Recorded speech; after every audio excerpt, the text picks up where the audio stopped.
Thank you all for being with us today. We each have our memories and thoughts of a beautiful soul who loved life to the full. On all our walks and time spent together, we would talk about the simple values of life and the joy of being on life's journey.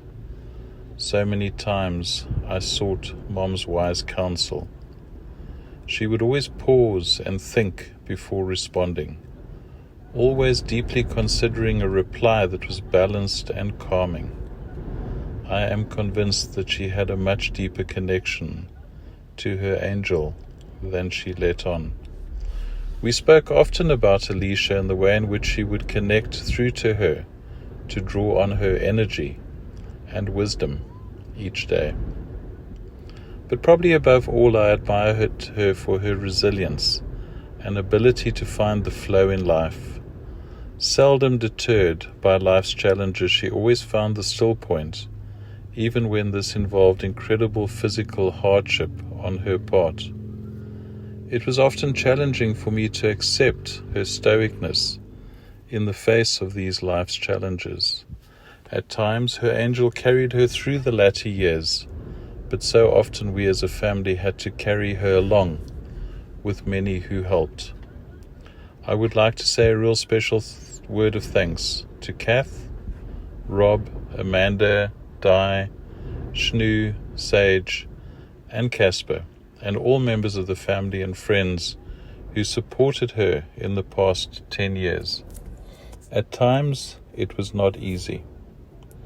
Going back further in time, I have very fond memories of growing up with Rob and Di, where she shielded us a great deal from a difficult family dynamic. Above all, I treasured her for the values she instilled in us and the way she taught us to respect life and love. It is hard to put into words just how these values have shaped the three of us and how these values have been carried through into our own families. Nan's biggest wish is that we would remain strong and united as a family. We have honored her in this regard, as we honored her in her 30 years of retirement. The honor extends beyond just physical support, but also the way in which she enjoyed Shnu, Sage, Robin and Guy growing up and becoming who you are today. More than that Nan never wished for, but she got more. Little Ethan, what a treasure to behold in her twilight years. Her ability and resolve to have things just as she liked them was legend. With newfound zest for health and happiness, I would sit and talk to her about her diet and fondness of wine.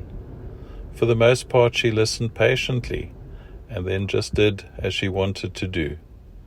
Knowing how obstinate I can be, she would play me for time. In many ways, she was just letting the game go on until I ran out of road.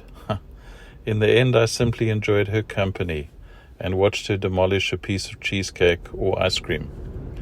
I should really have understood this dynamic a little better, as Shnu would always ask what was for dinner. Not happy, she would head off to Gran for fish fingers and tomato sauce. We never did find out what else Nan had on the menu.